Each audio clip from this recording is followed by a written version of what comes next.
Հարց սիրելի հայրենակիցներ, այսօր արդեն մարտի 3-ն է, սա արդեն մեր թվով երրորդ հաղորդումն է, միանգամից կոչ անեմ անպայման լայքել, որովհետև զգում եմ, որ լուրջ աշխատանք է տարվում, որպեսզի մեր ալիքի տեսանելիությունը նվազի, չնայած որ մենք հիմա աշխատում ենք արտակարգ ռեժիմով եւ շատ մարդիկ են դիտում մեզ, բայց հստակ զգացվում է լուրջ աշխատանք, որպեսզի մեր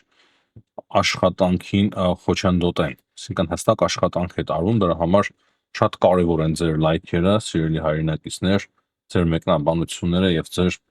աջակցությունը։ Իսկ մենք շարունակում ենք մեր հաղորդումները արտակարգ ռեժիմով, որպեսզի դուք տեղեկանաք ամենաթարմ եւ կարևոր տեղեկություններին եւ մենք նաեւ փորձենք անկեղծ, անկողմնակալ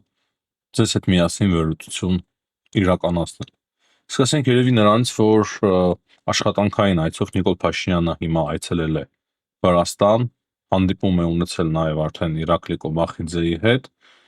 Այստեղ է նաև Հայաստանի արտգործ նախարար Արարատ Միրզոյանը, շատ մանրամասներ դեռևս չունենք, հույսով եմ, որ մի փոքր ուշ կամ արդեն վաղը մենք կունենանք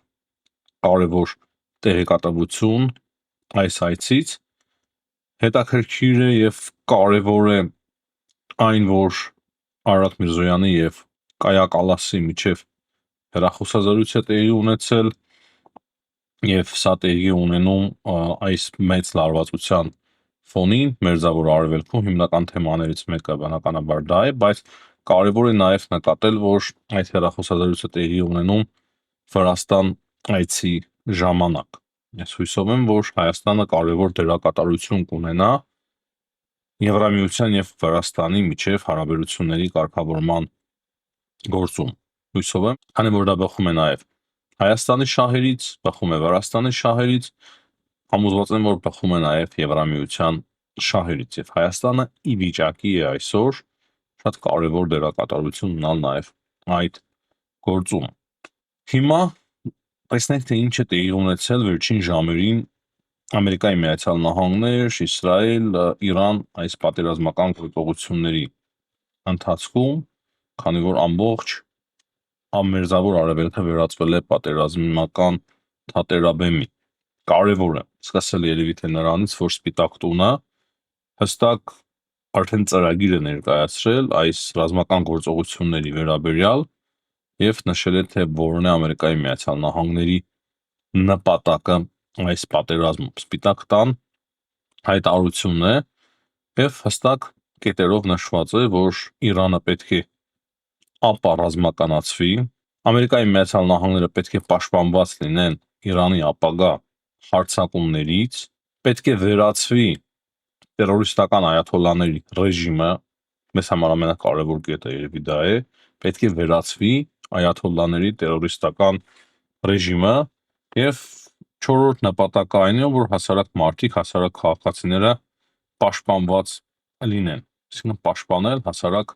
իրանցիներին այդ մարդակեր ռեժիմից։ Սա Սպիտակ տան նշած ծրագիրն է, թե իրենք ինչի են ցանկանում հասնել այս հատուկ ռազմական օպերացիայի, այդպես ասենք, բայց ավելի ճիշտ, ավելի մեծ է այն, ինչպես ուզում ես անվանիր, մեծ ռազմական գործողության արդյունքներով։ Նրանից բացի օրվա ամենակարևոր լուրերից է, որ Իսրայելը կրկին հարված է հասցրել Իրանի նախագահի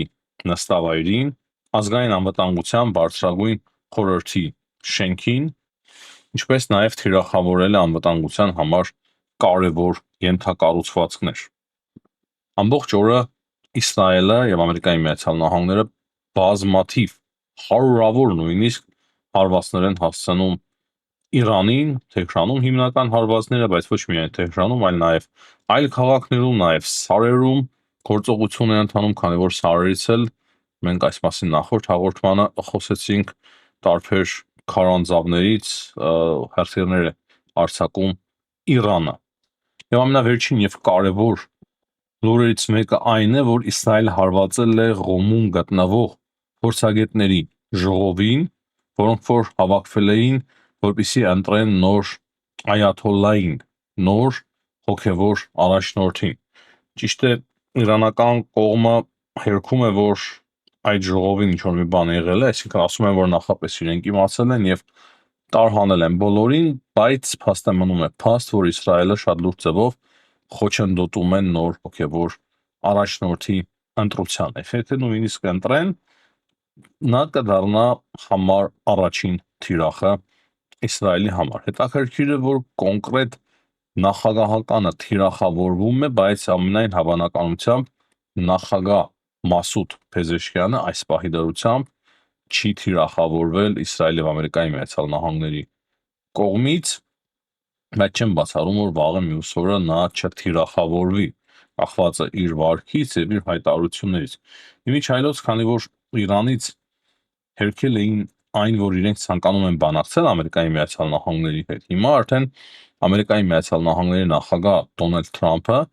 փոխեց իր տոնայնությունը եւ ասում է, որ արդեն ուշ է, ոչ ոք չի պատրաստվում այլևս բանակցել իրանական ռեժիմի հետ։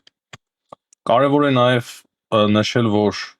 կրկին ամբողջ օրվա ընթացքում Իրանը թիրախավորել է տարբեր արաբական երկրներ, Միացյալ Արաբական Էմիրությունները, Սաուդյան Արաբիան,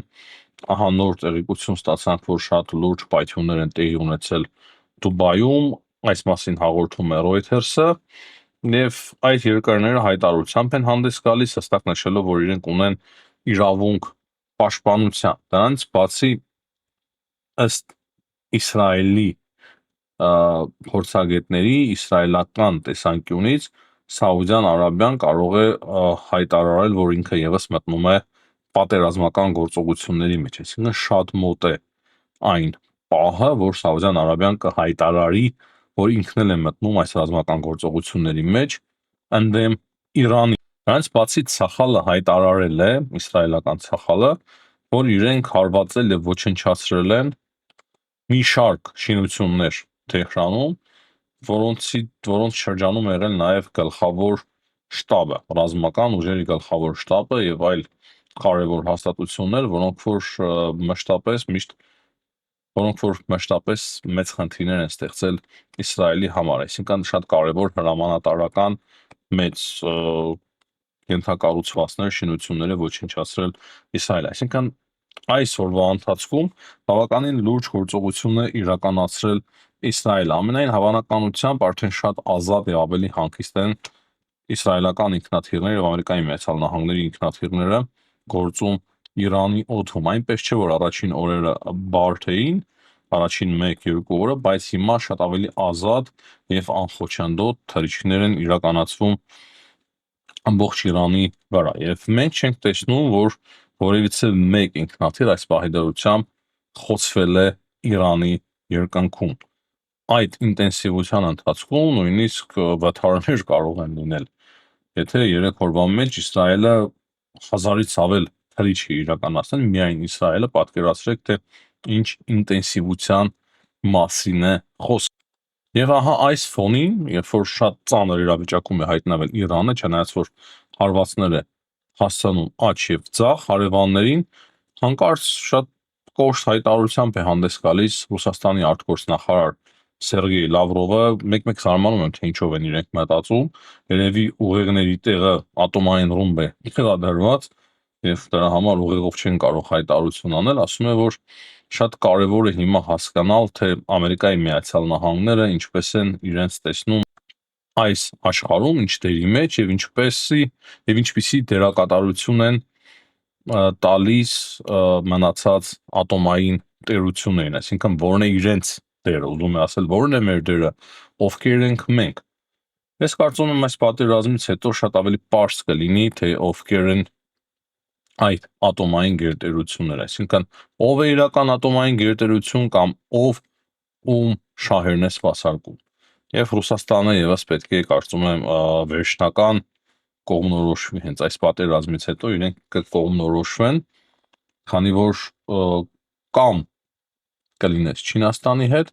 կամ կլինես Ամերիկայի Միացյալ Նահանգների հետ։ Ես չեմ կարծում, որ Ռուսաստանը միայնակ այլևս մնա որպես անկախ եւ շատ հզոր խաղացող, ճիշտ է, իրենք ուզում են, բայց իրենք իրենց այնպիսի իրավիճակում են դրել, որ այսօր այլևս կարծես թե հնարավոր չէ, որ Ռուսաստանը մնա որպես առանձին շատ լուրջ խաղացող։ Ինքը կարծում է, իհարկե, որ երեքն են այս աշխարհի վրա, Ամերիկայի Միացյալ Նահանգները, Ռուսաստանը, Չինաստանը, Եվրոպային չին էլ տեսնում ռուսները,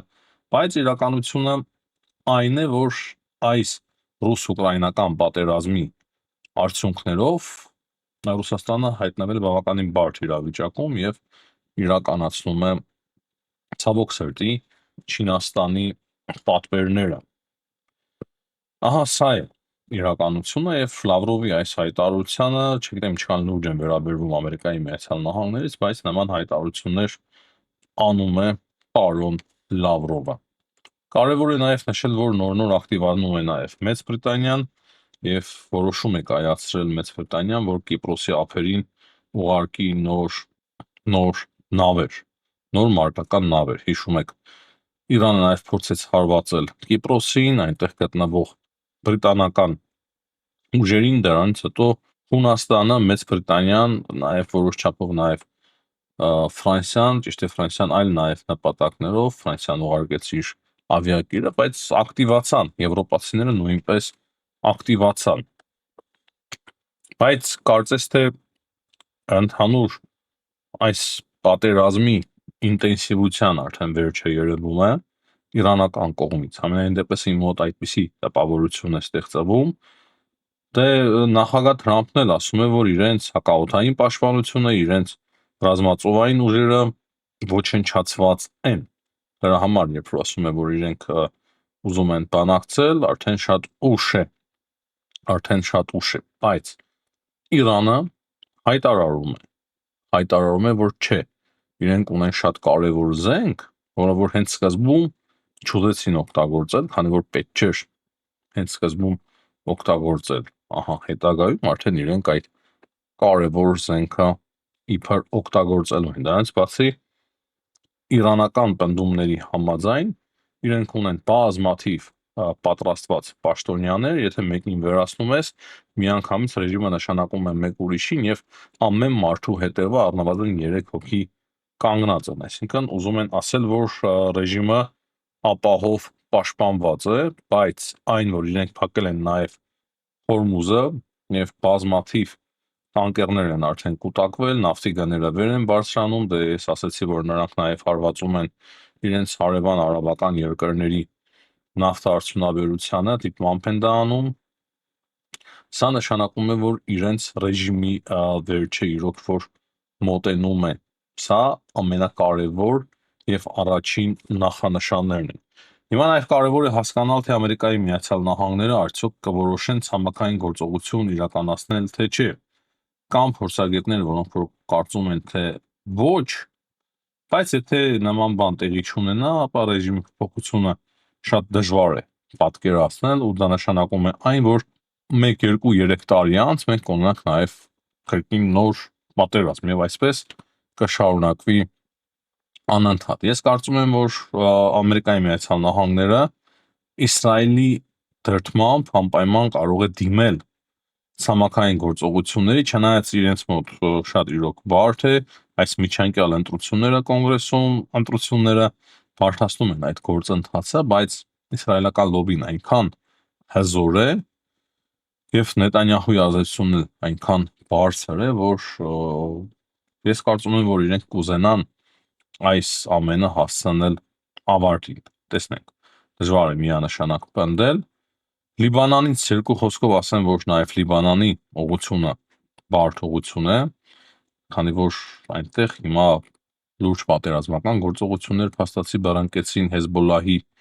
անպատասխանատու վերաբերմունքի պատճառով փաստացի իրենք Լիբանանին ներքաշեցին նոր պատերազմի մեջ, աջակցելով Իրանին, եւ մենք տեսնում ենք, որ Իսրայելը արդեն ցամաքային օպերացիա է իրականացնում եւ ներխուժել է Լիբանան, փորձում է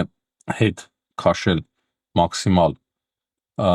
Հեզբոլլահի ուժերը, այսինքն գրավում է օկուպացիայի ենթարկում Լիբանանի տարածքները, հետ շպրտելով Հեզբոլլահին, որպեսզի իրենք ավելի ապահով լինեն։ Այսինքն հիմնական պատճառաբանությունը դա է, որ հրթիռակոծություններից ապահով լինեն իսրայելցիները, քանի որ եթե նման կերպ չվարվեն, ապա 70,000-ից ավել մարդ պետք է տարհանեն, իսկ դա բավականին մեծ խնդիրներ կստեղծի հենց այս պայմաններում։ Հիմնականում այսքանը, սիրելի հայրենակիցներ, մենք կհետևենք իրադարձությունների զարգացմանը, կփորձենք կրկին շարունակել մեր աշխատանքը։ Արտակարգ ռեժիմով ձեզանից միայն պահանջվում է լայքել, եթե հնարավոր է նաև մեկնաբանել, ու եթե բաժանորդագրված չեք, բաժանորդագրվել ու սեղմել զանգակը մեր ալիքի տարածման եւ զարգացման համար, որը որ բնականաբար նաև լավ է ձեզ համար, քանի որ առաջինը դուք կտեղեկացված լինեք հենց մեր ալիքի միջոցով։ Հաջողություն եմ աղթում բոլորին, ցտեսություն, կհանդիպենք։